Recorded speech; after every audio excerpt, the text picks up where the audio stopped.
Okay, magandang araw po sa inyo mga brothers. Ang magiging topic natin ngayon mga brothers tungkol po sa ating carburetor ng Kawasaki Barako.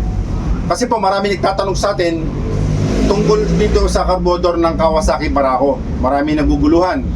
Kung ang tanong nila sa atin kung parehas daw ba ang carburetor ng Barako 1 at saka Barako 2. At ano daw ba ang tamang sukat talaga ng ating pilot screw sa ating carburetor.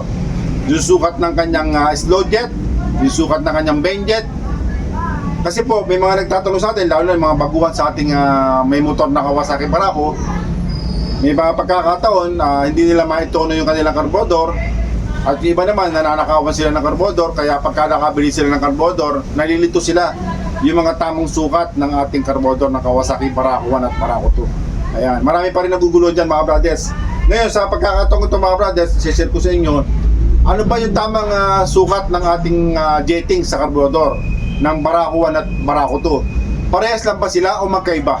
Ayan. Ngayon, ano ang tamang sukat ng ating pilot screw? Kasi pong ating pilot screw mga brothers, meron po siyang 10 turns out. Ayan, meron tayo kasi mga na-vlog noong una, nung last 2022, yung ating problema ng carburetor ng Kawasaki Barako 2. Ngayon, nakapagbahagi po ako sa inyo ng tamang sukat sa Barako 2, yung 3.5 turns out. Noong una mga brothers, napakaraming kumukontra dyan, maraming nang babasa atin. Pero bandang huli mga brothers, tinanggap na nila yung katotohanan na ang ating carburetor ng Barako 2 mayroong tamang turns out. Kasi po 10 yan 10 turns out. Pagka nilubog nyo yung pilot screw, meron siyang 10 turns out. Alin po ba doon ang tama? 1, 2, 3, 4, 5, 6, 7, 8, 9, 10. Meron kasing iba na nagsasabi, hindi na rin pinag-uusapan yung turns out. Ayan. Dapat daw ay ganito, ganon. Pero sa pagkakataong ito mga brothers, ma-share ko sa inyo, ano ba ang tamang sukat ng ating pilot screw na turns out sa Barako 1 at saka sa Barako 2. At ang sukat ng jettings. Ayan. Pero bago natin simulan to, kung napasya ka sa aking channel, huwag niyo sanang kalimutan na mag-subscribe. Pakapindot po ng notification bell button, piliin niyo po yung all para updated po kayo pagka mag-upload po ako ng mga bagong videos. Okay?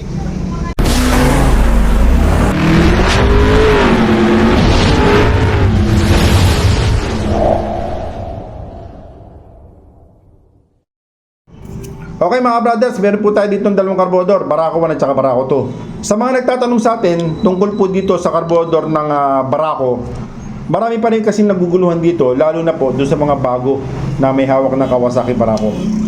Yung kanyang sukat ng ating mga pilot screw, yung kanyang fuel and air mixture. Ayan. May mga na-vlog na po ako nito mga brothers, may gitna pong isang taon. Nung una maraming kumontra sa atin sa 3.5. Pero bandang ulit tinanggap na rin nila. Ngayon ito, ma-share ko sa inyo isang video na magbibigay kaalaman sa inyo, particular dito sa ating carburetor ng Barako, lalo na po sa mga subscriber natin at saka sa ating mga followers, yung tungkol nga po dito sa carburetor ng Barako. Ngayon ito po yung laman ng carburetor ng Barako. Ito po yung Barako 2 mga brothers. Ayan. Iisa-isahin ko po sa inyo para sa kaliwanagan ng lahat. Ayan. Ito po yung ating carburetor ng Barako. Ngayon, ito po ang pinanggagalingan ng overflow. Ito po ay float valve seat.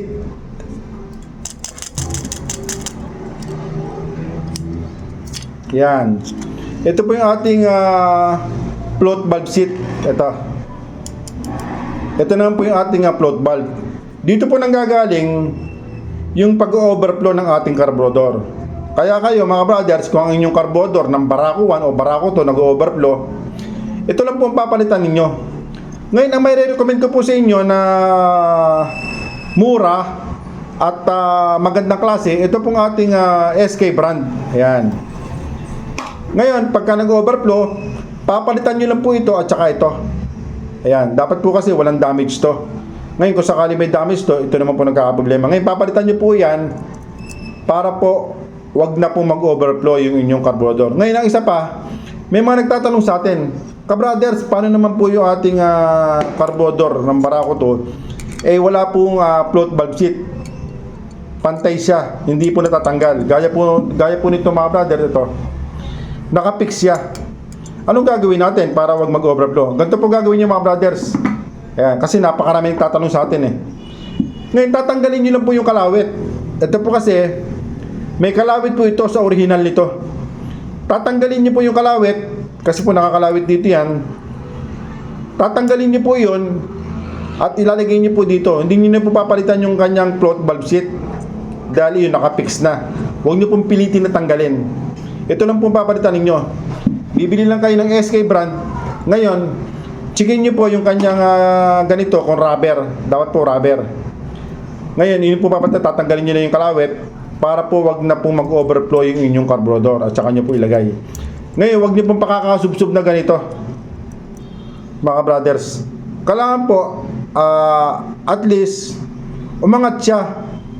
Hindi man po pantay na ganyan, medyo nakababa ng konti, okay lang. Wag lang po nakatingala. Basta po nakaganyan o nakababa ng konti. Okay lang po yun mga brothers. Iyan po ang solusyon pagka ang inyong carburetor ng Barako 2 o Barako 1 ay nag-overflow. Ngayon, ito po pang Barako 2. Ito po pang Barako 1. Ano pagkakaiba nilang dalawa mga brothers? Ito po pagkakaiba mga brothers. Isa-isahin ko ano. Yung kanyang ito, slow jet. Iba po ang sukat nito. Ito po ang sukat po nito 17.5. Mas malaki po ito kaysa sa Barako 1. Ang Barako 1 po ay number 15, yung kanyang slow jet. Ito naman po, 17.5. Ngayon, ang kanyang main jet, parehas lang po, number 95. Yung kanyang main jet, ito po yung main jet, at saka po yung pang Barako 1, parehas lang. Ngayon, nagkakatalo sila sa kanilang pilot screw. Ito pong pilot screw, ito po ang timplahan ng fuel air mixture. Ngayon, pag ito po nilubog ninyo, sagad, pagka binuksan nyo po yan ng diretso, aabot po yan ng 10 turns out.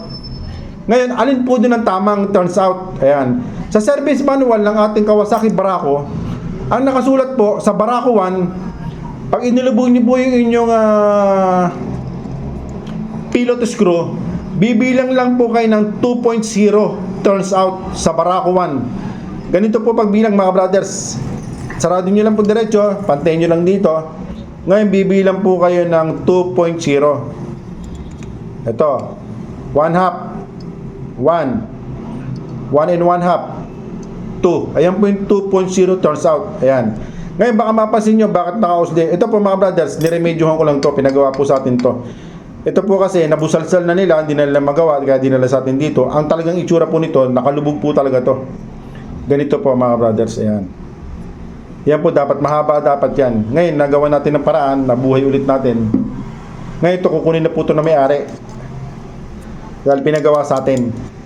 Ngayon, mabalik po tayo sa kanyang fuel air mixture sa ating Barako 1 2.0. Ngayon, pagdating naman po sa Barako 2, dadagdagan nyo lang ng 1 half, 1 and 1 half. Kaya kung 2.0 yan, magiging 3.5. 2 and 2.5, 3.5 yan. 3.5 turns out. Yan po yung ating nakalagay sa ating service manual.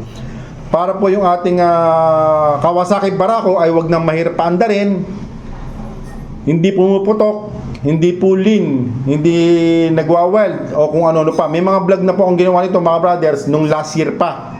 Noong una maraming kumukontra sa atin sa ating 3.5 turns out. Marami tayong basher na naglabasan, pero bandang huli tinanggap na rin nila. Kasi nga po, napakahaba po nitong ating lagayan ng fuel air mixture o pilot screw. Ngayon, ang bilang po nito nasa 10 turns out. Ngayon, ang tama po dyan ay 3.5 sa Barako 2. Ngayon, baka matanong nyo sa akin, bakit ganun mga brothers? Anong pinagkaiba nila? Bakit nagbago? Kasi po, kaya nagbago yung ating jetting sa ating Barako 2 kasi po yung ating block ng Barako 2 ay lumaki. Dati po kasi sa Barako 1 ay 65 mm, yung laki ng piston, yung kanyang diameter ng piston sa block. Ngayon, pagdating po sa Barako 2, lumaki siya, naging 65.5 mm. Lumaki siya ng 0.5. Kaya po anong nangyari, mga brothers, yung ating Barako 2, yung kanyang carburetor, yung pilot screw, nadagdagan po siya ng 1.5. Ngayon, yung kanyang slow jet, nadagdagan po ng 2.5. Kaya po yan po yung nangyari dito sa ating Barako 2. para po sa kaalaman ng lahat. Kasi ang sabi ng iba, hindi na raw pinag-uusapan yung mga bilang-bilang na ganyan. Hindi po pwedeng mangyari yun mga brothers. May tama po sukat yan. Ngayon, paano mag-iiba? Ganito po kasi mga brothers. Pag nag-iiba po yung kanyang sukat, pag nagbago kayo sa block, gaya po ng block ng Barako 1 at saka Barako 2 magkaiba. Sa Barako 1 po, yung kanyang block, yung kanyang diameter ng piston ay 65 mm. Kaya po ang nangyari, 2.0 lang yung kanyang fuel mixture. Pero ang ginawa ni Kawasaki, nilakihan yung Barako 2, ginawang 65 mm. Kaya nagdagdag sila dito ng 1.5. At saka dito, naging 17.5, dagdagan 2.5. Ngayon, baka matanong nyo, bagong labas, ganun pa rin. Kaya kayo na po mag-adjust mga brothers, lalo na po sa mga may motor na bago, na Kawasaki Barako. Ayan mga brothers, baguhin nyo na po ito, gawin nyo yung 3.5. Ngayon, ang piston po, katagalan na nagkakaroon po yan ng nagagamit. Siyempre, lumuluwag. Pag nagparipur kayo, doon na po kayo mag-adjust, gaya po ng Barako 1. Kung ang Barako 1 ng inyong motor, nag-oversize na kayo ng piston, lumaki ng 0.5 o 0.2, 0.25, 0.75 o 1, naging 1 mm na, lumaki na po siya. Ngayon, ang gawin nyo, bili kayo ng jettings ng pambarako 2. Bumili lang kayo ng slow jet na 17.5. Ito yung slow jet na to. Kasi po yung pambarako 1, 15 eh. Gawin nyo lang pong 17.5 at saka itong pilot screw, dagdagan nyo lang po na 1.5. Ngayon, pag lumalaki ang piston, nagdagdag na kayo ng konti. Ayan. Ngayon, baka matanong nyo, lalakas pa sa gasolina? Hindi po lalakas sa gasolina mga brothers. Kasi po, ang inahabol natin dyan, yung performance ng makina. Pag ang makina, hindi maganda performance, nagloloko. Slide ang lining, o kaya may pakat ng preno, nagwawild, may repanda rin. Doon po nanggagaling ang paglakas ng konsumo ng gasolina. Pero kung ang makina ninyo sa Barako ay nasa kondisyon, konting biran nyo lang sa gasolina, abante na, paano lalakas sa gasolina?